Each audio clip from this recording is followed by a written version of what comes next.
El Grupo Bancolombia presenta Charla Virtual Estrategias de Inversión 2018, un espacio para hablar de las expectativas y oportunidades de inversión para el primer semestre del próximo año.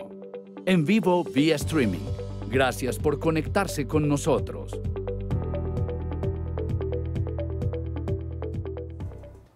El Grupo Bancolombia les da la bienvenida a esta charla virtual de estrategias de inversión del 2018 en vivo y en directo.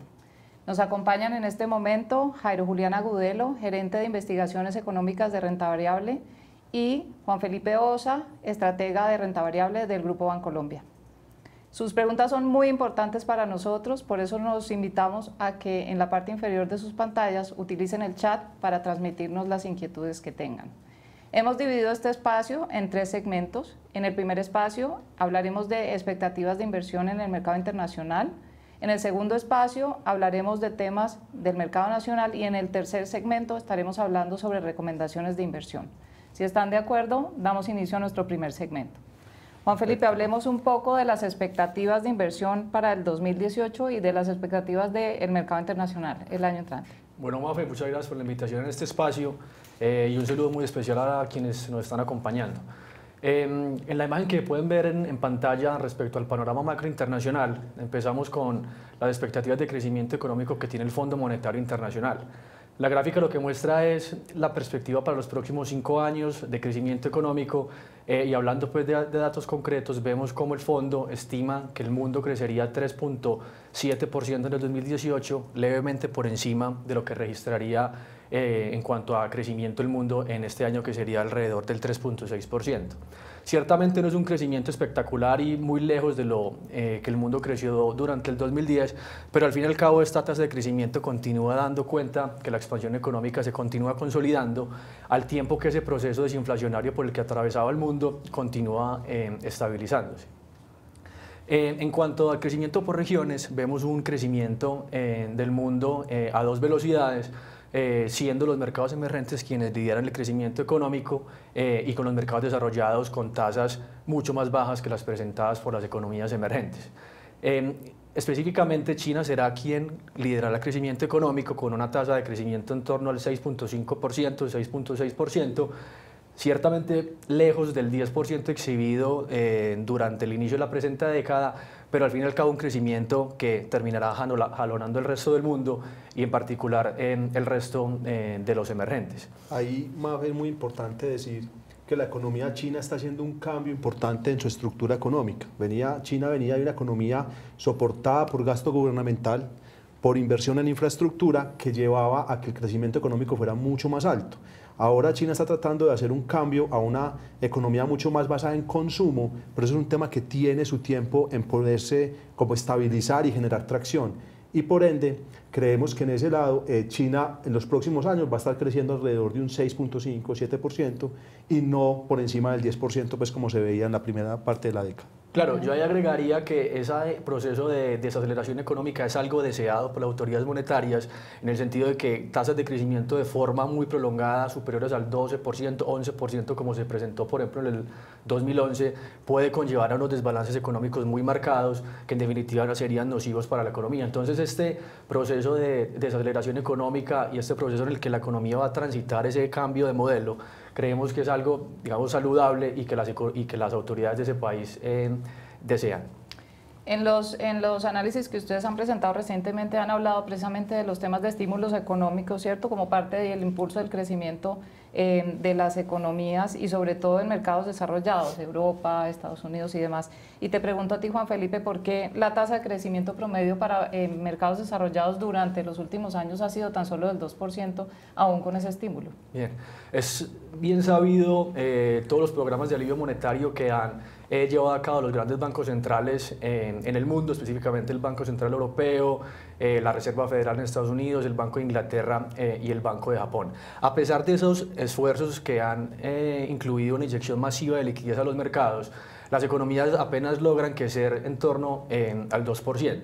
¿Por qué pasa esto? Pues sencillamente porque las economías precisan de reformas fiscales, económicas, laborales y demás, que se refleje en un incremento en la productividad, en un crecimiento en la fuerza laboral y demás, que permitan tener un crecimiento potencial mucho más elevado. Es imposible depender únicamente de la política monetaria como herramienta para impulsar el crecimiento económico. Los bancos centrales han hecho muchas rondas de estímulo de política monetaria no convencional, en el sentido de que hay un momento en que llegaron a un punto en el que no pueden bajar más las tasas y empezaron un proceso de inyección masiva de liquidez a partir de la compra de activos. Pero insisto, para digamos, poder tener un crecimiento económico sostenido en el largo plazo, no se puede únicamente depender de la política monetaria.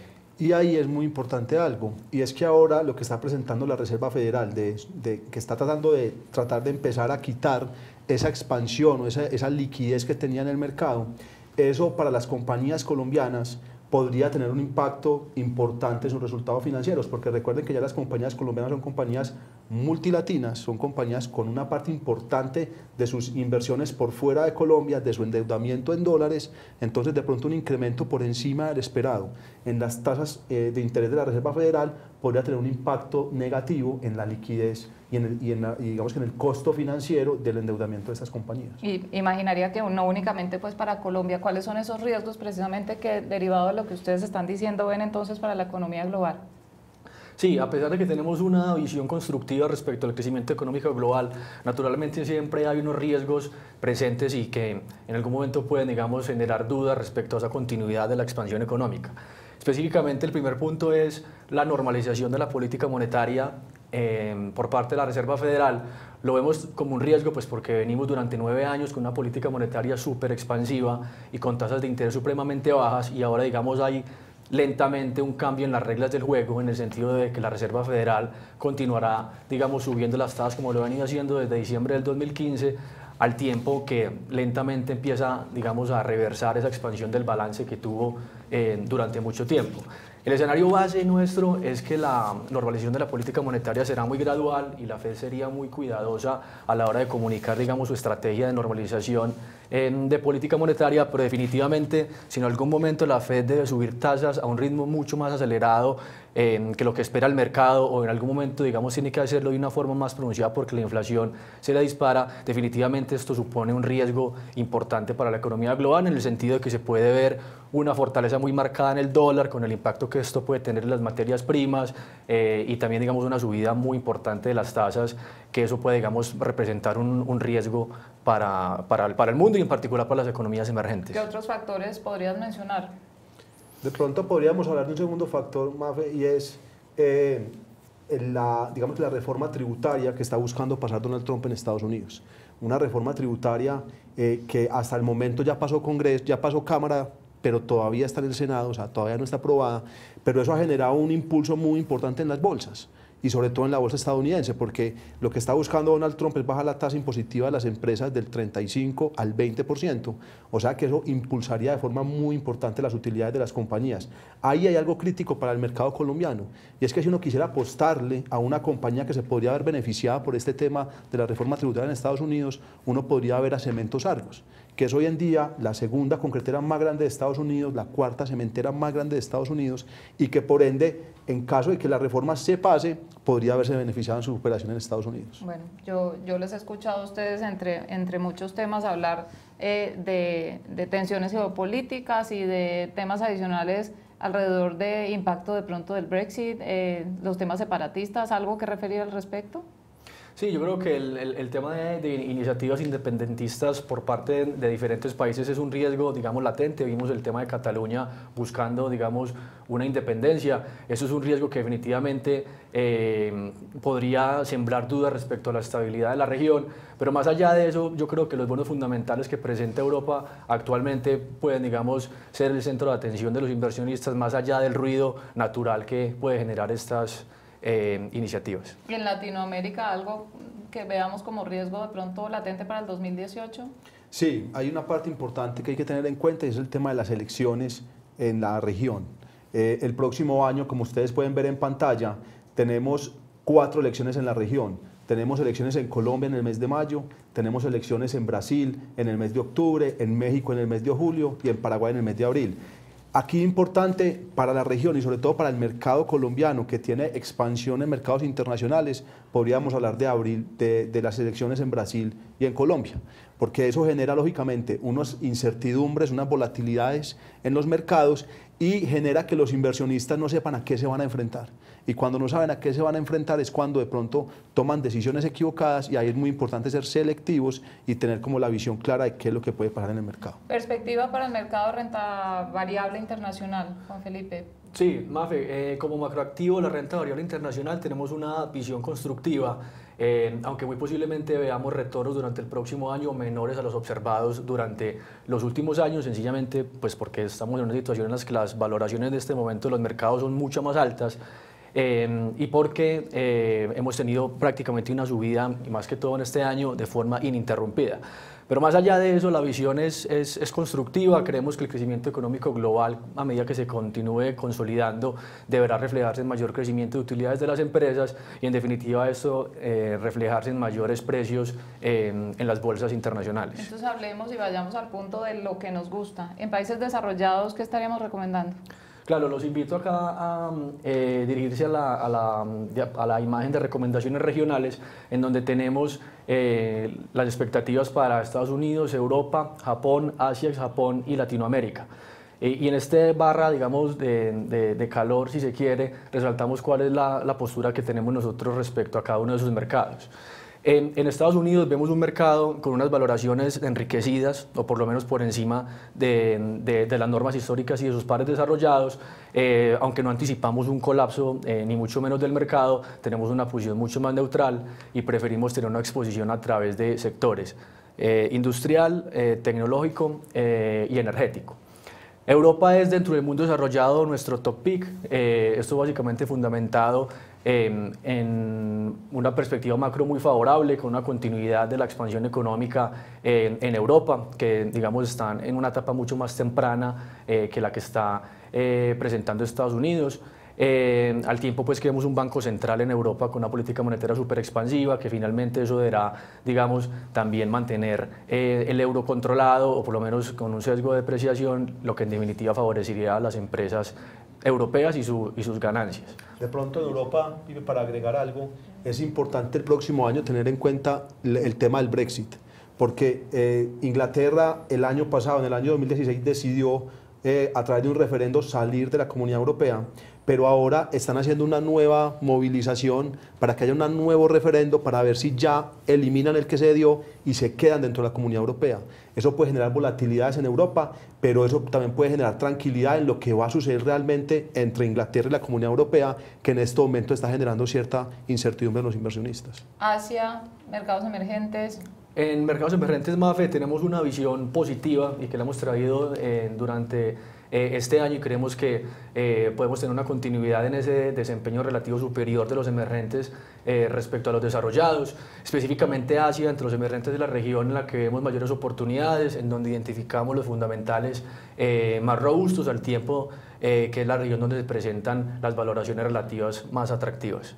Algo para mencionar de Japón, entendí que Japón era alguna de las recomendaciones que teníamos nosotros vigentes. De acuerdo. En Japón vemos todavía una oportunidad muy marcada. Si uno revisa la composición del índice accionario japonés, se da cuenta que son compañías muy apalancadas en el ciclo económico. En ese sentido, si la recuperación económica global continúa consolidándose, creemos que Japón será uno de los grandes beneficiados de este crecimiento, digamos, más sincronizado a nivel global, y en definitiva compañías con una vocación muy exportadora y que le venden, digamos, al resto del mundo, y de allí que tengamos una visión positiva, entendiendo también que es un mercado muy dependiente del comportamiento del yen. Bueno, normalización de tasas de interés, riesgos geopolíticos, los temas de separatismo y Brexit que mencionas, elecciones en Latinoamérica, Así es. Posiciones constructivas en Europa, en Japón, algo en mercados emergentes. Es más o menos un resumen de lo que nos llevamos ahorita. Así es, me gustaría ver si tenemos preguntas en este momento de quienes nos están acompañando a través de internet. La primera pregunta que nos hacen es ¿cuáles son las perspectivas del dólar y del petróleo para el 2018? Bueno, las perspectivas del dólar es una estabilización realmente, y esa estabilización del dólar la estamos viendo también por la expectativa que tenemos versus el precio del petróleo. Ustedes en la pantalla van a poder ver qué es lo que esperamos en el precio del petróleo en lo referente a lo que se tiene entre oferta y demanda. Recuerden que el año pasado, en el año 2016, el cartel de la OPEP tomó la decisión de congelar la producción buscando impactar positivamente el precio y eso se dio. Sin embargo, hoy en día todavía existe un desbalance entre oferta y demanda. Un desbalance entre oferta y demanda que obedece a dos razones. El primero es que el costo de producción de Estados Unidos ha bajado de forma drástica, lo pueden ver en la gráfica inferior derecha, en donde el costo de producción en Estados Unidos está alrededor de 23, 24 dólares por barril y por ende Estados Unidos es un mercado que ha estado incrementando aceleradamente su producción. Eso no va a parar y creemos que va a continuar y por ende la expectativa nuestra en el precio del petróleo es que se ubique entre 50 y 55 dólares por barril en el año 2018 y posiblemente vemos riesgos más hacia la baja, o sea, más hacia que se ubiquen por debajo de 50 a que se ubiquen por encima de 55, básicamente por este tema de producción en Estados Unidos. Y eso nos lleva a esperar una tasa de cambio que se debería ubicar entre 2.900 y 3.100 pesos. Perfecto. 3 preguntas más. Hermes nos pregunta cómo afectará a Colombia la subida de tasas de interés por parte de la Reserva Federal en el 2018. Ahí, Mafe, yo te diría lo siguiente, y como lo dijimos en la introducción, ahí va a depender de las compañías qué tanta exposición tengan a la deuda en dólares y qué tan acelerada sea el incremento de la Reserva Federal. Porque el mercado ya de por sí está descontando que la Reserva Federal va a continuar haciendo un incremento importante en sus tasas, de forma gradual, pero va a continuar con su tendencia de recorte de esa liquidez. Lo importante es si se van a separar de esa tendencia gradual y si lo van a hacer de forma más acelerada. Si lo hacen así, pueden generar un recorte de liquidez más importante y ahí sí podría haber contracciones o correcciones en el mercado de acciones en Estados Unidos que con seguridad va a tener un impacto negativo en el mercado colombiano. Referencia precisamente sobre la reforma tributaria y no sé si nos vas a ayudar con esta pregunta, Juan Felipe, y es si consideramos que la reforma tributaria en Estados Unidos ya está incorporada en los precios de los activos.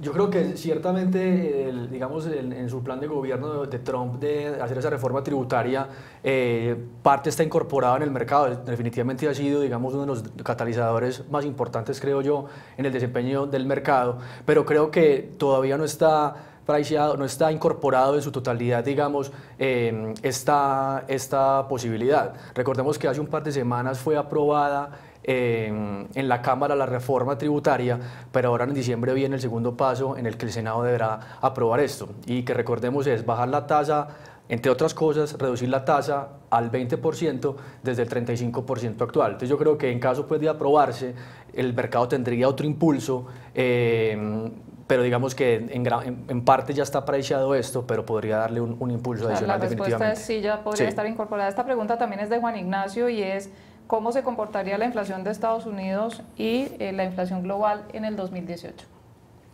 Yo creo que la inflación en términos globales, y si nos dirigimos a la imagen en donde está el panorama macro global, la inflación podría empezar un proceso de estabilización. En la parte inferior derecha está, digamos, la inflación global y cómo es bien claro, digamos, ese proceso desinflacionario por el que viene atravesando el mundo está bien claro en las barras azules. Pero creemos que de acá en adelante una inflación en torno al 3.2%, 3.3% podría ser el caso y estas son las expectativas que tiene el Fondo Monetario Internacional. En Estados Unidos creemos que la inflación podría estar en torno al 2%, no creemos que se presente una inflación muy fuerte en Estados Unidos básicamente porque no tenemos hasta el momento un incremento muy marcado en los salarios, ¿sí?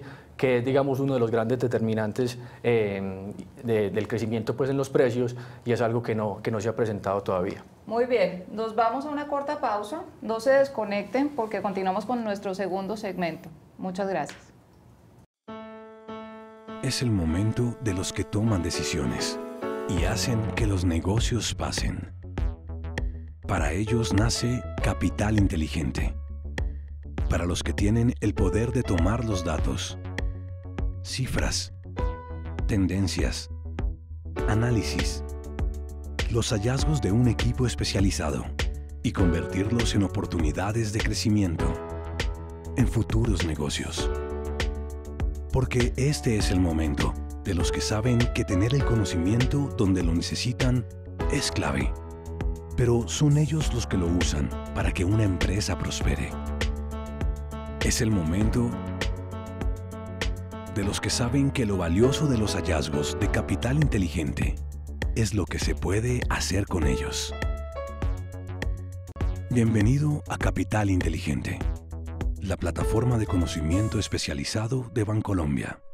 Continuamos en vivo en esta charla en vivo y en directo de Estrategias de Inversión 2018 del Grupo Bancolombia. Les recordamos a las personas que están conectadas que pueden enviarnos sus preguntas en el chat que se encuentra en la parte inferior de sus pantallas.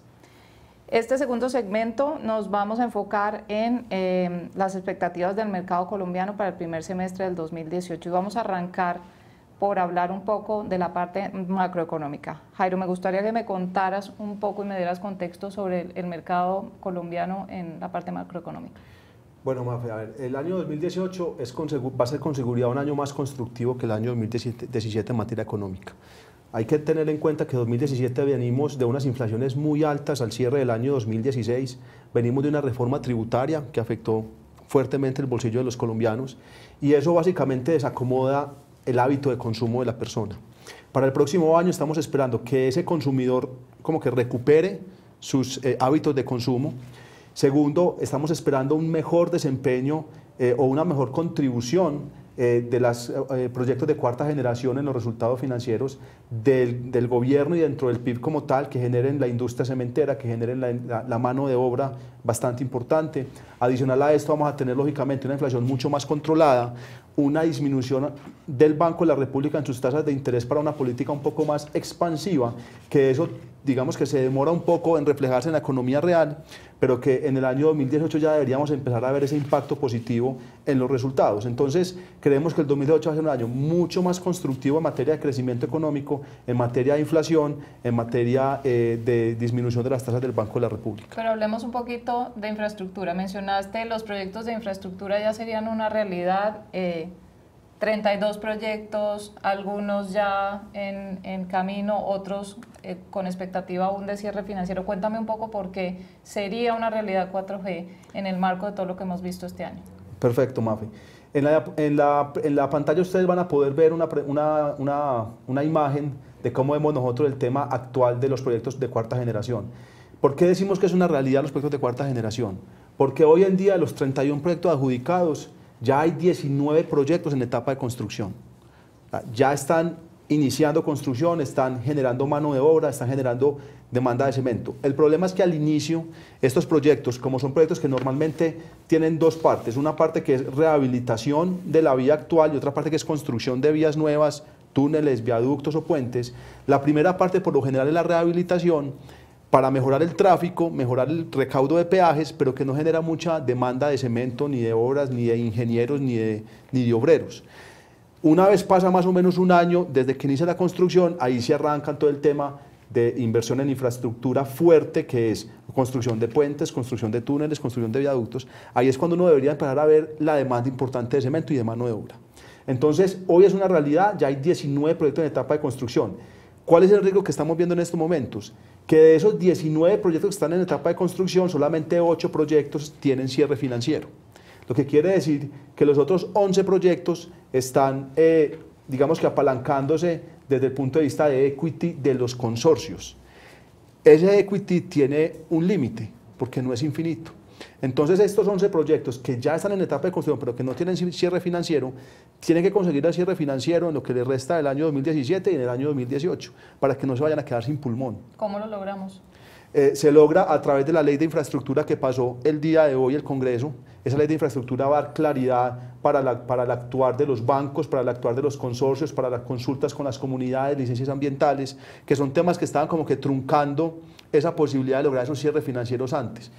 Según la Financiera de Desarrollo Nacional, ellos esperan que durante el año 2018 8 proyectos hagan cierre financiero y de aquí a que cierre el año 2017 alrededor de 6 proyectos adicionales tengan cierre financiero. Entonces, si logramos cumplir con ese panorama, 4G es una realidad y debería impactar positivamente el desempeño del sector constructor, que es una clave importante para el desempeño del Producto Interno Bruto colombiano. O sea, deberíamos eliminar las preocupaciones que tenemos precisamente por el respaldo de todas las transacciones, la parte contractual, todas las dificultades pues, que se tuvieron el año pasado con los escándalos de corrupción, y pensar que ya también con el tema de comunidades estarían andando las cosas un poco más rápido. Exactamente, y le daría tranquilidad y le daría confianza inversionista al sector, Okay. porque es un sector, como tú lo dices, que en los últimos 12, 18 meses ha estado bastante salpicado por escándalos de corrupción, caso del Brecht, por ejemplo, con Ruta del Sol Tramo 2.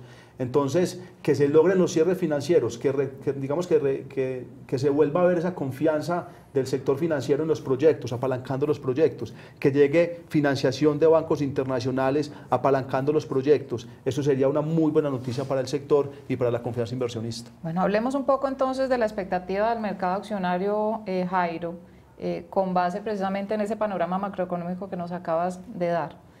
¿Qué estamos esperando nosotros en el 2018? Bueno, para el mercado accionario general hay que tener en cuenta dos factores. Uno de los más importantes es los actores que están actuando en el mercado accionario colombiano. Y ahí hay dos grandes jugadores, los fondos de pensiones y los extranjeros. Ambos jugadores creemos que se van a mantener en el mercado accionario colombiano, de pronto de una forma menos intensa o menos fuerte como se presentó en el año 2017 y en el año 2016, pero creemos que se van a mantener y se van a mantener por dos razones. Los extranjeros, porque el mercado internacional sigue presentando bajas tasas de retorno. Como lo decía ahora Juan Felipe en la primera sección, las tasas de interés en mercados globales desarrollados siguen siendo bastante bajas, a pesar de que de pronto Estados Unidos las ha subido un poco. El retorno del capital en mercados globales desarrollados sigue siendo bajo. Entonces los inversionistas extranjeros siguen buscando mayor retorno o mayor alfa en mercados emergentes y por ende creemos que todavía se va a presentar flujo de inversión de extranjeros al mercado colombiano, que en estos momentos presenta una divergencia versus lo que han presentado las bolsas de América Latina. Cuando uno mira el Colcap y lo compara contra Chile, contra Brasil, contra México, el Colcap es la bolsa de peor desempeño en dólares en el año 2017. Y en términos de valoración, mencionabas tú también que había mercados ya muy enriquecidos, muy encarecidos. De acuerdo, de acuerdo. Sí, y ahí lo que mencionaba Jairo, también no solamente en el desempeño en dólares ha sido inferior al de sus pares emergentes, sino también en moneda local. El segundo factor que te mencionaba, Mafe, uno es los jugadores y dos es digamos que los eventos especiales que se pueden presentar. Y ahí es muy importante, y ustedes lo pueden ver en la pantalla, algunos eventos que se pueden presentar en el mercado que pueden dinamizar un poco, digámoslo así, el regreso de la persona natural dentro del mercado de acciones. Que está ausente pues desde hace un tiempo ya. Exactamente. Yo destacaría dos eventos. El primero es Celsia, una emisión de acciones por cerca de 350 millones de acciones ordinarias. Eso equivaldría a cerca de 1.6 billones de pesos colombianos. Es un incremento de capital que no veíamos en el mercado de acciones colombiano desde hace 2 o 3 años. Entonces eso le va a dar un impulso nuevo al mercado, liquidez a la compañía. Esa transacción va a ser muy importante y se espera para el primer trimestre del año. La segunda transacción es la venta del 20% que va a ser el distrito de Bogotá, del Grupo de Energía de Bogotá. Eso también podría traerle cerca de 3.7 billones de pesos al mercado de acciones para que las personas naturales puedan verse volcadas nuevamente a comprar y genere ese dinamismo que necesitamos de nuevas emisiones y de incremento de liquidez. Ok, ¿y alguna otra transacción tenemos pendiente? La última transacción, sí, es la de Empresa de Energía de Bogotá. Es la venta del 20% que el distrito tiene en EB, lo que definitivamente pues también vemos que es un evento especial que podría justamente incluirle ese mayor dinamismo. Sí, y yo quisiera agregarte otra. Promigas, Grupo de Energía de Bogotá está vendiendo el 15% que tiene de Promigas. Ese paquete es muy importante porque está vendiendo puesto en junta. Entonces ahí puede haber una transacción interesante que genere liquidez en el mercado. Que es lo que necesitamos, pues claro. Un mercado más líquido, ¿no? Exacto. Y lo otro es, ¿qué va a pasar con ETB? ¿Cierto? Que ETB en estos momentos es un proceso que está suspendido, es un proceso que en estos momentos, digamos que el distrito de Bogotá está tratando de vender la compañía, es un sector de mucha competencia, es un sector de mucha necesidad de inversión en capital, de inversión en expansión, y por ende nosotros pensamos que una de las buenas decisiones que se puede presentar es que el distrito trate de vender estos recursos y los invierta en sus proyectos de infraestructura que se necesitan. Entonces en este momento ese proceso está parado, hay que esperar a ver cuál es la decisión final digamos que de las Cortes y de la parte regulatoria en Bogotá para ver si permiten o no realizar la venta de este activo a un inversionista local o a un inversionista internacional. Mencionaste actores y mencionaste precisamente que eran los fondos de pensión y los extranjeros los participantes con mayor representatividad en el mercado colombiano, qué pasa con las personas naturales y cómo haríamos que regresen al mercado. Mafe, esa pregunta es muy buena, porque cuando uno mira la evolución del mercado accionario en los últimos 5 años, las personas naturales, que en el año 2002 eran los grandes jugadores del mercado, los que más manejaban acciones, hoy en día son la cuarta o la quinta fuerza del mercado de acciones. ¿Qué ha pasado en los últimos 2 años y por qué pensamos que de pronto el año 2018 puede ser diferente y las personas naturales pueden regresar un poco al mercado de acciones? Recuerden que en los últimos 2 años veníamos de inflaciones muy altas que hacían que la inversión en renta fija fuera bastante atractiva. Uno encontraba títulos al 8, al 9%. Entonces, cuando veníamos de inflaciones altas y muchos de esos títulos estaban atados a la inflación, pues eso generaba atractivo para que la persona natural saliera del mercado de acciones y pasara a un mercado de renta fija.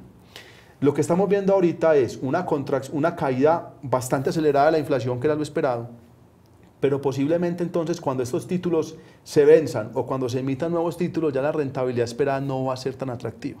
Y eso podría hacer que algunos inversionistas, personas naturales, que movieron sus flujos de renta variable a renta fija, pues de pronto parte de esos flujos regresen al mercado de acciones y se genere nuevamente ese dinamismo en el mercado y que genere un poco más de liquidez, que es bastante importante. Y eso pues con la expectativa que tenemos en el Grupo Bancolombia de tasas de interés, pues estaríamos pensando que podríamos tener unos recortes más y solo a partir del 2019 empezar un cambio en la política monetaria, ¿no? De hecho hay reunión el viernes del Banco de la República. Muy bien. Hablemos un poco de Colcap, porque finalmente pues no nos podemos ir sin contarle un poco a quienes nos están acompañando qué estamos esperando para el Colcap para el 2018. Me gustaría que me contaras un poco cómo llegamos a esa expectativa. Claro, nosotros tenemos una perspectiva para el Colcap de 1.587 puntos para diciembre del 2018, que a partir de los niveles actuales supone una valorización del 9.4%. Como se puede apreciar en la imagen de expectativa Colcap para el próximo año, los 1.587 puntos son el resultado de 3 modelos que ponderamos de igual forma, 1/3 cada uno. Rápidamente mencionando, digamos, cada uno de los modelos, está el modelo fundamental, que es un modelo en el que se parte del nivel actual de las acciones y se compara con el valor intrínseco o el valor objetivo que tienen, digamos, cada una de las especies en un horizonte pues, de 12 meses. ¿sí? Incluimos los 3 objetivos de investigaciones económicas y para algunos nombres, digamos, el consenso del mercado, que finalmente nos da a nivel, digamos, del modelo fundamental un número de 1.586 puntos. El otro punto, el otro modelo es el de valoración relativa, que es un modelo que incluye una relación del múltiplo del mercado, ¿sí? del price to earnings, y de las ganancias corporativas. Nosotros vemos, digamos, una relación muy estrecha entre el desempeño corporativo en cuanto a ganancias se refiere y el desempeño de las acciones. En ese sentido, proyectamos un crecimiento de las ganancias corporativas y a partir de allí, considerando un múltiplo, digamos, que no presente mayor expansión, llegamos a un valor del índice que nos da 1.603 puntos y que es de los 3, digamos, el modelo más optimista. Y el otro punto de este modelo, digamos, de 3 aristas es el modelo de sentimiento, en el que básicamente este modelo recoge justamente el sentimiento de los equipos, de las personas que integran el equipo de investigaciones económicas, del equipo de estructuración y estrategias de negocio y otros participantes del mercado, para finalmente pues, digamos, llegar a un número que recoja justamente ese sentimiento y digamos es algo mucho más cualitativo. Vemos un número estimado luego de, digamos, calcular el promedio de los encuestados de 1.571 puntos, y es, digamos, el modelo que presenta digamos, el múltiplo más bajo. En términos generales, dentro de los encuestados, veíamos comentarios respecto a la posibilidad de que el mercado se desatrase frente a otras bolsas, aunque también digamos que los encuestados fueron muy concretos en decir que también persisten muchos riesgos todavía latentes y que definitivamente digamos los bajos volúmenes de negociación, la iliquidez del mercado, la poca profundidad y visibilidad, pues definitivamente también son factores importantes para tener en cuenta. Yo quisiera resaltar algo más de ahí que me parece que es muy importante y que contrasta mucho con los streamings que hemos hecho en periodos anteriores. Normalmente el modelo de sentimiento era el modelo más positivo de todos y era el que daba el mayor upside de todos los tres. En este caso, el modelo de sentimiento es el que da el menor upside de todos los tres. Y eso puede estar influenciado por la incertidumbre política del próximo año, que lógicamente genera incertidumbre entre los actores del mercado porque no saben qué puede pasar y eso les puede poner un pedal o un pie en el freno en decir, mire, aquí hay mucha volatilidad, hay mucha incertidumbre, esperemos a ver qué pasa y cómo se va decantando el año 2018. Entonces, eso es muy importante que lo tengan presente porque puede generar volatilidades, sobre todo en el primer semestre del próximo año, lógicamente. Ok, muy bien, aún mucho espacio por recorrer si tenemos en cuenta pues los saltos que tuvimos en años anteriores, ¿no? Pero también una buena noticia de cara a la reciente corrección que tuvimos después de octubre, y luego la voy a enlazar con una pregunta, si están de acuerdo, que nos hacen precisamente de expectativas, y nos está hablando aquí en el chat Paulina, y nos pregunta, con las tasas de interés bajando, ¿cómo esperan que se comporte el sector financiero en los próximos trimestres? Y creo que voy a atar esta pregunta y si estamos de acuerdo, tiene que ver con el desempeño del sector financiero en el mercado accionario. ¿Qué podemos decir del sector financiero para 2018 de cara a todo el contexto que hemos dado macroeconómico de tasas de interés y demás? Bueno, Mafe, yo diría en la parte del sector financiero que hay dos temas independientes. Un tema fue en el año 2017 un impulso de flujos y otro es una realidad financiera fundamental de los activos. En la parte de los flujos se vio que Bancolombia Ordinaria entró a ser parte de unos índices internacionales y eso generó una presión muy importante en las compras de los extranjeros hacia este activo. Entonces eso generó que la compra fue tan fuerte que el precio de Bancolombia subió de forma importante y también eso jaló tanto a Grupo Aval como a Davivienda. Pero esto fue un tema puntual de flujos de recomposición de un índice. Cuando uno mira ya el segundo punto que te cuento, que es la parte fundamental, y mira el desempeño del sector financiero, ustedes pueden ver en pantalla unas gráficas que tenemos que muestran la realidad actual del sector financiero colombiano. Venimos de inflaciones muy altas, venimos de una reforma tributaria y eso lógicamente golpeó el bolsillo de los colombianos. Adicional a eso, este año han pasado desde hace 18 meses, han pasado 3 eventos corporativos importantes que han afectado digamos que la cartera del sector financiero. Uno fue el caso Ruta al Sol Tramo 2 por el escándalo de Odebrecht de corrupción, el segundo es Electricaribe y el tercero es el Sistema Integrado de Transporte Masivo. Entonces, estos 3 factores que estaban siendo bastante apalancados por el sector financiero, al entrar en estos problemas de corrupción, en estos problemas de que el gobierno tuvo que entrar a intervenir, por ejemplo, en Electricaribe, pues estos 3 dejaron de pagar al sector financiero. El sector financiero, ¿qué tuvo que hacer? Venga, que yo tengo que provisionar esa cartera que tengo en esos 3 proyectos. Eso es lo que generó, como ustedes pueden ver en pantalla, es un incremento importante en los niveles, digamos, un incremento material en el nivel de la calidad de la cartera de los bancos. O sea, se deterioró aceleradamente y eso generó un nivel de provisiones importante. Entonces, el desempeño de los bancos en el mercado de acciones no estaba obedeciendo a la realidad fundamental que se estaba presentando. ¿Y 2018 qué esperarías entonces en ese contexto? Entonces, en ese contexto, 2018 esperamos un escenario mucho más constructivo para el sector financiero. Vamos a tener inflaciones más bajas, vamos a tener una política monetaria expansiva por parte del Banco Central, vamos a tener algunos de estos proyectos que van a tener su solución. Por ejemplo, Electricaribe, el gobierno va a buscar quien llegue a intervenir y a comprar. Ahí, digamos que se volvería a... Reversión de provisiones. Exacto, a reconfigurar los pagos y los bancos podrían reversar parte de esas provisiones. Lo mismo puede pasar con Ruta Sol Tramo 2. Entonces, el 2018 va a ser un año, digamos que más constructivo. No creemos que vaya a ser un cambio muy drástico hacia el lado positivo, pero con seguridad los resultados de los bancos van a ser mucho mejores de los que se presentaron en el año 2017. Muy bien. Hay una pregunta sobre el crecimiento y los drivers o los factores que podrían movilizar el sector de alimentos en Latinoamérica. ¿Podrías respondernos algo sobre eso? Sí, a ver, pues digamos que el sector de alimentos es un sector muy cíclico y que depende mucho del desempeño económico de los países donde está. Entonces, al tener en el año 2018 un escenario económico mucho más constructivo para América Latina en general, si uno mira América Latina con Brasil llevaba 2 años de desaceleración económica, este año va a crecer cerca del 0.5-0.6%, pero para el 2018 se espera un salto al 2.5-2.6%. Solamente ese salto de Brasil, pues que es la masa más grande de América Latina, debería generar una recuperación en el consumo de los hogares. Eso mismo puede pasar en Colombia con la disminución en las tasas que está haciendo el Banco de la República. Entonces, 2018 para el sector de alimentos también creemos que va a ser un año más constructivo porque los hogares van a tener más recursos para poder mantener su compra y para poder mantener pues, sus hábitos de consumo normales. Muy bien, Felipe nos pregunta, y me gustaría dejar esta pregunta para el último segmento, porque nos pregunta qué sector sobreponderar y subponderar en Acciones Colombia para el 2018, y creo que eso va justamente con lo que les queremos contar de recomendaciones en Colombia. Nos vamos a un pequeño corte, regresamos con nuestro último segmento para hablar luego de las recomendaciones de inversión.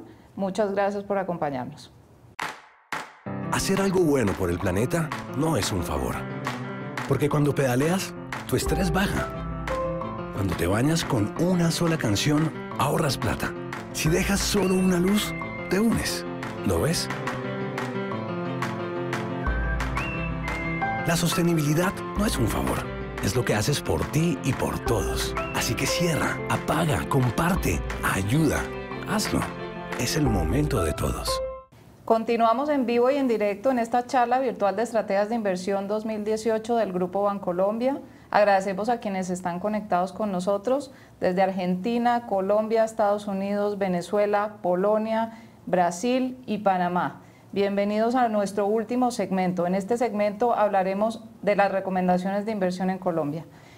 Antes de entrar en materia, Jairo, ¿por qué no nos cuentas un poco cómo se hace el proceso de selección de las especies en el mercado colombiano por parte del Grupo Bancolombia? Perfecto, Mafe. Aquí yo les voy a recordar de forma general el proceso de selección que tenemos.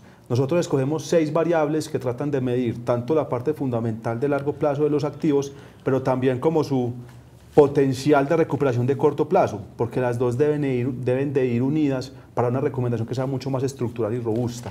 Entonces son 6 variables, una parte que es macroeconomía y es 5 variables macro que son PIB, tasas de interés, inflación, entre otras, cómo impactan a cada una de las empresas. Una segunda variable que es la liquidez del activo. La liquidez del activo medida desde 2 variables, uno es el volumen promedio diario de negociación, pero el segundo es la rotación de las acciones para mirar ese flotante que tanto se está moviendo. El tercero es el endeudamiento de las compañías para medir el riesgo que se está presentando, y dentro de esas variables también medimos qué tanta exposición tienen a dólar, qué tanta exposición tienen a deuda internacional. El cuarto factor es crecimiento en las utilidades para darle una especie de momentum a las compañías, cuál de todas va a presentar los mejores resultados financieros, porque eso debería afectar positivamente la acción. Un quinto factor es el valor fundamental, o sea, versus nuestros precios objetivo, cuál es la compañía que tiene mayor potencial de valorización, y el último es un feeling tanto del equipo de investigaciones económicas como del equipo de estructuración y estrategia de negocios, porque nosotros en nuestro día a día de hablar con analistas, de hablar con clientes, de hablar con institucionales, sabemos más o menos ellos también cómo están viendo ese mercado de corto plazo. Entonces, de esas 2 formas tratamos de recoger y seleccionar los activos. Yo creo que lo que menciona Jairo respecto a incorporar otras variables que sean más de corto plazo es algo que enriquece mucho el análisis y que nos permite tomar, digamos, mejores decisiones, en el sentido de que, dada la naturaleza del mercado colombiano, un mercado pequeño y líquido, concentrado, el hecho de incluir otras variables de más corto plazo como utilidades por acción y liquidez nos permite, digamos, tener un panorama mucho más claro y una idea mucho más robusta respecto a qué acciones favorecer. Bueno, nos acaban de contar cómo llegan ustedes a las definiciones de cuáles son los activos que van a recomendar. Ahora sí hablemos de esos activos. Bueno, Mafe, entonces, como ustedes pueden ver en pantalla tenemos en estos momentos el ranking de los activos que tenemos bajo cobertura, cómo quedaron después del análisis que les acabo de comentar. Entonces, las primeras 4 compañías son las que estamos recomendando, que son Grupo Éxito, ISA, Grupo Argos y Cemex Latam Holdings. Esas 4 compañías las estamos recomendando, son compañías que ustedes pueden ver de diferentes sectores, no son compañías que obedecen a un solo sector. De pronto, para ir respondiendo a la pregunta con la que terminamos el segundo segmento de qué sectores sobreponderar y qué sectores subponderar, nosotros, más allá de sectores, creemos que es importante ver las particularidades de cada activo, porque, por ejemplo, hay activos, Cementos Argos, uno puede decir, hombre, sector cementero en este momento no es lo más recomendable, pero cuando uno mira que más del 50% del ingreso y que más 50% del EBITDA viene de Estados Unidos, entonces la particularidad de cada empresa hay que tenerla presente. De forma general, por sectores, yo te diría, sector energético es un sector, digamos que conservador, un sector defensivo, en donde los ingresos no obedecen o no dependen del desempeño de los mercados. Entonces sería un sector que uno podría sobreponderar, y un sector en el que sí creemos que de todas formas va a estar por debajo y que en este momento no lo tendríamos como dentro de los activos recomendados, sería el sector financiero por el momento, por lo que te acabo de comentar, que los resultados no vienen muy bien, y los resultados, a pesar de que van a presentar una mejora gradual, de todas formas van a seguir estando, digamos que por debajo del promedio histórico. O sea, definitivamente 2018 será un año de selección de especies, incluso no necesariamente de sectores. Exactamente. Okay. Bueno, podemos hablar entonces de cada una de las compañías. ¿Cuáles son esos elementos dentro de esa valoración que ustedes llegaron a ver, que les dijeron, bueno, ubiquemos en este rango a Grupo Éxito, a ISA, a Grupo Argos, a CLH como las acciones recomendadas para el 2018 para nuestros inversionistas? Perfecto, Mafe. En la pantalla ustedes van a ver una diapositiva donde tenemos los porcentajes que estamos recomendando para invertir en cada uno de los activos. O sea, si un inversionista decidiera asignar recursos solamente en acciones en Colombia para 2018, esa sería la ponderación que ustedes recomendarían. Exactamente, pero esta ponderación es para un inversionista promedio, o sea, para un inversionista que es conservador a moderado. Claro está que cada uno de los clientes tiene su asesor comercial con el cual debería seleccionar exactamente su PAI. De todas formas, esto lo hacemos de una forma subjetiva, o sea, esto no es un tema de Markowitz o asignación de portafolios, básicamente porque lo que estamos buscando con estos porcentajes es podernos medir contra el desempeño del Colcap y poderle decir al mercado al final de cuentas, mire, nos fue mejor o nos fue peor. Perfecto. Pero ya entrando entonces en detalle en cada una de las compañías, yo te diría lo siguiente: Grupo Éxito nos gusta básicamente por el mercado brasilero. El mercado brasileño es un mercado, como les comenté en la segunda sección, que viene presentando un mejor desempeño. El crecimiento del Producto Interno Bruto se espera que salte de un 0.5% este año, alrededor de un 2.5, 2.6% el próximo año. Adicional a esto, el Banco Central de Brasil ha estado teniendo una política monetaria expansiva de forma acelerada, porque venían de inflaciones muy altas, de inflaciones cercanas al 14, 13%. Entonces, lógicamente, eso generó que el Banco de la República subiera las tasas para controlar la inflación. El problema es que hoy en día Brasil, la inflación corrigió, hoy está por debajo del 3%, incluso por debajo de la inflación de Colombia, pero la tasa Selic, la tasa del Banco de la República, todavía está por encima del 6%. O sea, todavía le queda mucho pulmón al Banco Central de Brasil para bajar sus tasas y para reactivar el consumo. Sin embargo, el riesgo está en las elecciones políticas, como les comentamos, que en octubre del próximo año hay elecciones presidenciales. Pero en Grupo Éxito, nuestro driver de crecimiento es Brasil, porque creemos que es un mercado que le va a dar muy buen desempeño. Jairo, me corriges, pero el Éxito está realizando la venta de Vía Varello en Brasil, lo que podría definitivamente representar recursos frescos para esta empresa, para el Éxito, y continuar con una expansión en un mercado que, a pesar de haber estado golpeado durante mucho tiempo, pues lentamente empieza a marcar un punto de inflexión. Sí, Pipe, eso es verdad. Grupo Éxito, hay que recordar que tiene dos activos en Brasil. Uno es Grupo Pão de Açúcar, que es el negocio de alimentos, y Grupo Pão de Açúcar tiene el 43.8% de Vía Varello, que es el negocio de no alimentos, que es como un Catronics en Colombia, pero con una sección de muebles y enseres. Ese negocio, como el Éxito no es experto en la administración de esos negocios, por eso es que en Colombia ellos no participan en ese negocio, lo estaban buscando vender. A precios de mercado ese negocio podría valer cerca de 4 a 5 billones de reales. Entonces esa plata le va a entrar a Grupo Pão de Açúcar en Brasil para que ellos puedan apalancar el crecimiento. Y eso puede ser otra variable de valor importante, que un mercado cuando está en recuperación, cuando uno invierte en la base, cuando uno invierte como en el piso, cuando el mercado se recupera, sobre todo un mercado tan grande como el de Brasil, pues puede tener muy buenos resultados. En Colombia, en Éxito, estamos viendo un escenario, yo diría que lateral, con una leve recuperación.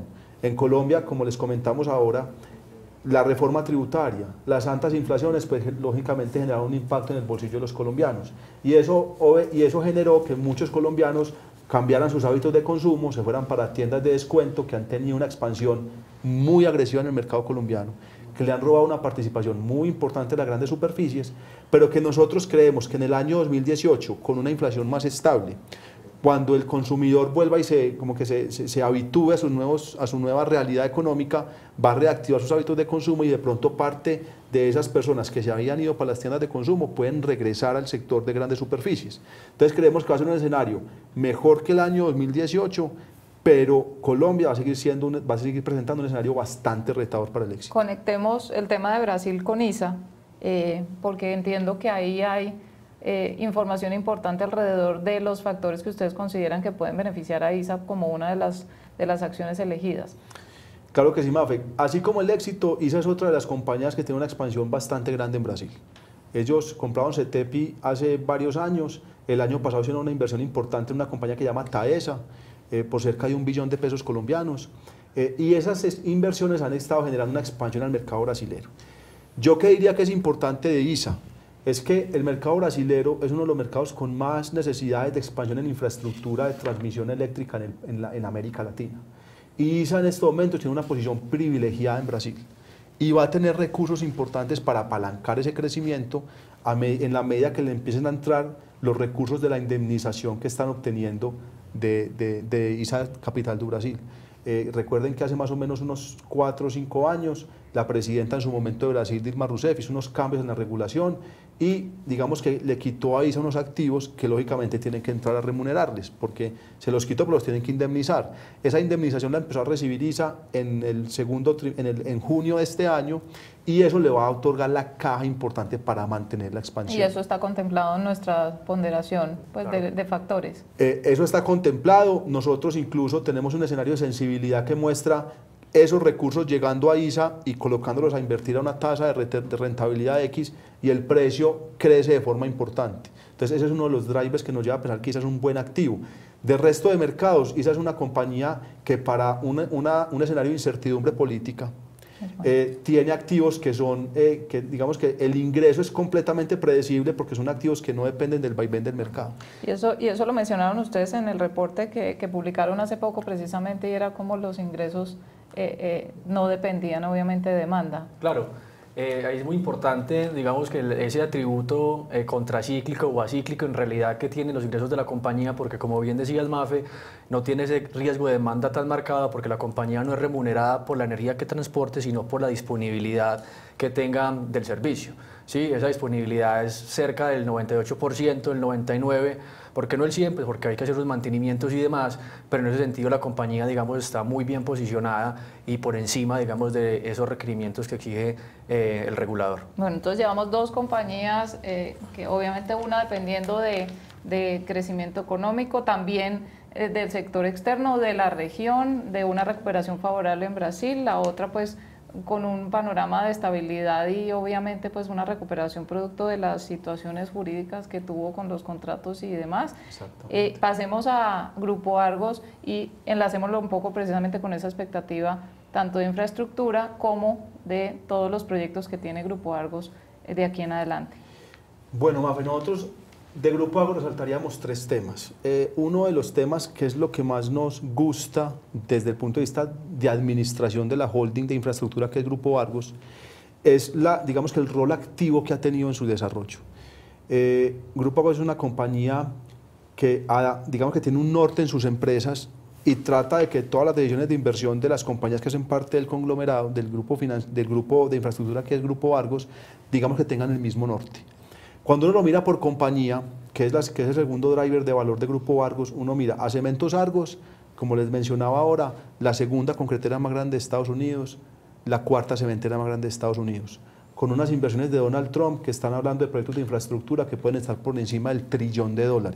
O sea, cualquier inversión que haga Donald Trump en Estados Unidos en infraestructura, algo le va a caer a Cementos Argos y ahí va a haber una recuperación importante.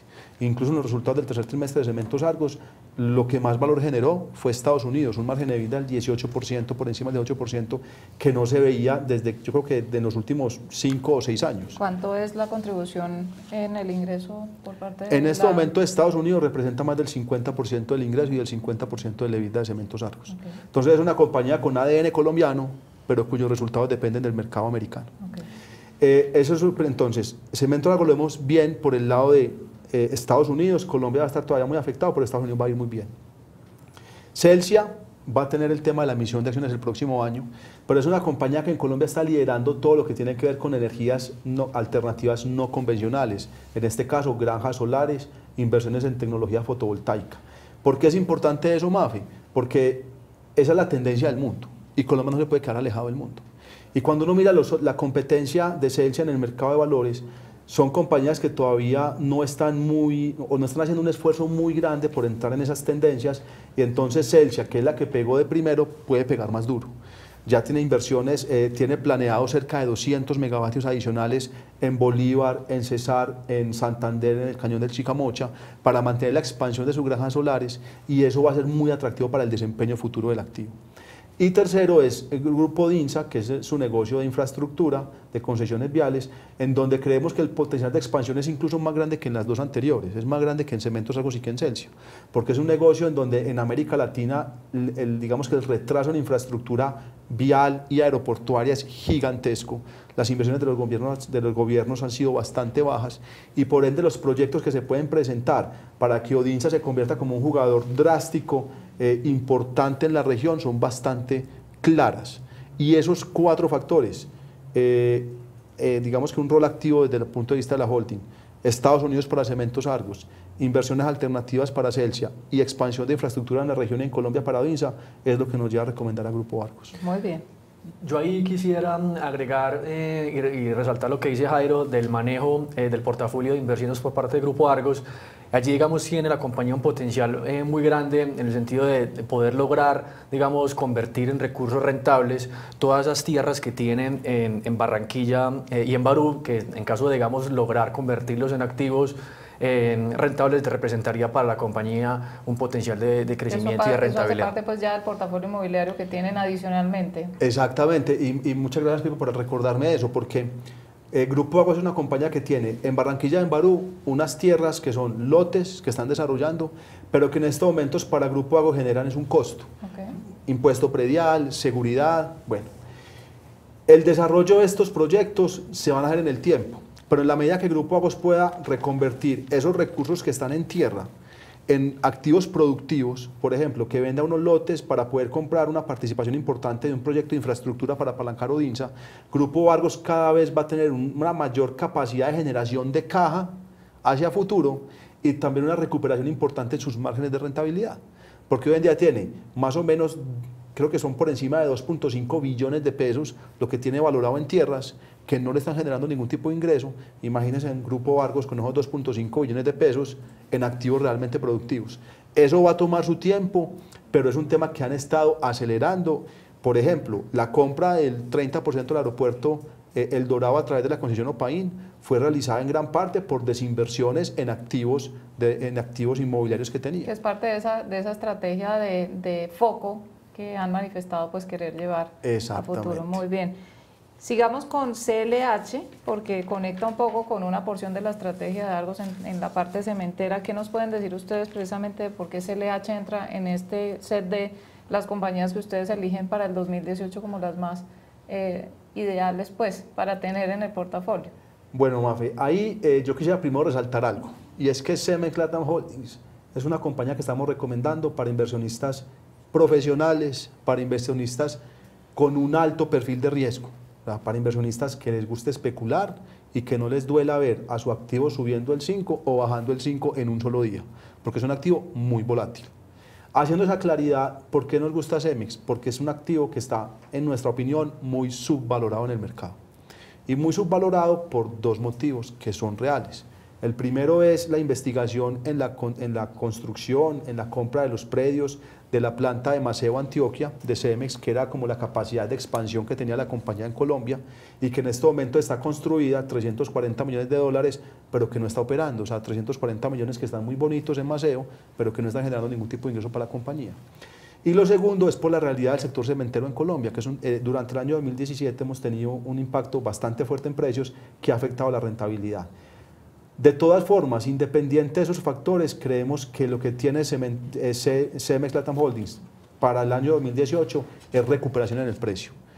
Vemos potencial de recuperación importante en los resultados financieros de forma gradual, y vemos que el tema de la planta de Maceo se debería solucionar, porque esa planta va a ser clave para el desarrollo de los proyectos de cuarta generación, que están muy enfocados en Antioquia, y que sin esa planta de pronto el suministro de cemento no va a faltar, pero sí el precio se podría haber incrementado de forma importante, porque la región antioqueña, capacidad ociosa de cemento para el año 2018 y 2019 es bastante limitada.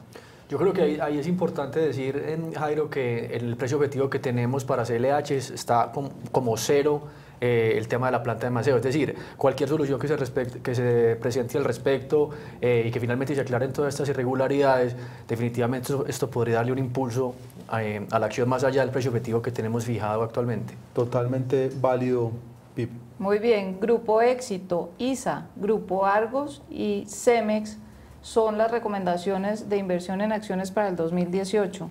Vamos con las preguntas de quienes nos están acompañando en este momento en el streaming. Reinaldo nos pregunta, ¿cuál es la recomendación sobre Avianca?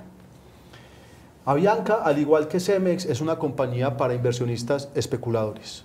Especuladores por dos razones. Uno, por el sector. O sea, Avianca es una compañía que depende de muchas variables externas a la administración. Precio del petróleo, tasa de cambio, bueno, entre otras. Y lo segundo, porque en este momento se está inmiscuida en dos factores. Uno es, pues, acabo de terminar la huelga, pero de todas formas va a tener un impacto bastante fuerte en los resultados de la compañía del cuarto trimestre del año, que los vamos a ver por allá en el mes de febrero o marzo del año 2018 cuando publiquen los resultados. Y segundo, porque está metido en tres, en tres transacciones estratégicas. Una es la alianza comercial con United Airlines, la segunda es la posible fusión con Avianca Brasil, en donde hay un conflicto de interés porque el doctor Efromovich, que es el presidente de la Junta Directiva y dueño de Avianca Holdings, también tiene inversiones importantes en Avianca Brasil, entonces ahí hay que ver ese conflicto de interés, cómo se termina solucionando. Y tercero, el imposible incremento de capital de hasta $200 millones que Efromovich dijo también a principios de este año. Entonces, esos tres factores nos llevan a decir, mire, es una compañía que hoy en día está barata, es una compañía que le dieron muy duro cuando entró el tema del paro por la expectativa del golpe en los resultados financieros, que genera una alerta sobre la capacidad de endeudamiento de la compañía, porque es una compañía que está bastante apalancada, pero que en nuestra opinión la solución la solución del paro de pilotos de ACDAC y la expectativa de estabilidad en la tasa de cambio y de recuperación de resultados financieros que vimos hasta la huelga y que se debería mantener en 2018 es lo que nos llevan a decir, es una compañía atractiva, compra, pero para inversionistas especuladores. Muy bien. Juan Gutiérrez nos pregunta si 4G será motor y se espera empuje en la construcción de obras civiles. ¿Qué pasa con empresas como el Cóndor, que mes a mes vienen mostrando muy buenos fundamentales? El problema del Cóndor, Mafe, es que cuando una compañía es tan ilíquida, el desempeño de la acción no obedece a fundamentales, sino que obedece a mercado. Entonces el Cóndor es una compañía que tiene buenos resultados, que tiene muy buenos proyectos, es de las compañías más exitosas en temas de 4G, pero la liquidez en el activo no le permite reflejar ese valor justo en el precio de la acción. Entonces, nos parece que es muy buena, nos parece que es una compañía bien administrada, es una compañía con un gran potencial de crecimiento, pero que la liquidez del activo se vuelve en contra del desempeño de la acción en el mercado. Entonces, es una compañía que hoy en día nosotros recomendamos para inversionistas especuladores y para inversionistas de muy largo plazo, porque por la poca liquidez, el movimiento del corto plazo va a ser completamente volátil. Muy bien. Para el Grupo Bancolombia es muy importante mejorar este tipo de espacios. Los invitamos a participar en la encuesta de satisfacción que encuentran habilitada en la parte superior de sus pantallas. Próximamente podrán encontrar esta charla virtual de Estrategias de Inversión 2018 en el canal de YouTube del banco. Les agradecemos habernos acompañado. Que tengan buena tarde. El Grupo Bancolombia presentó Charla Virtual Estrategias de Inversión 2018. Un espacio para hablar de las expectativas y oportunidades de inversión para el primer semestre del próximo año. En vivo vía streaming. Gracias por conectarse con nosotros.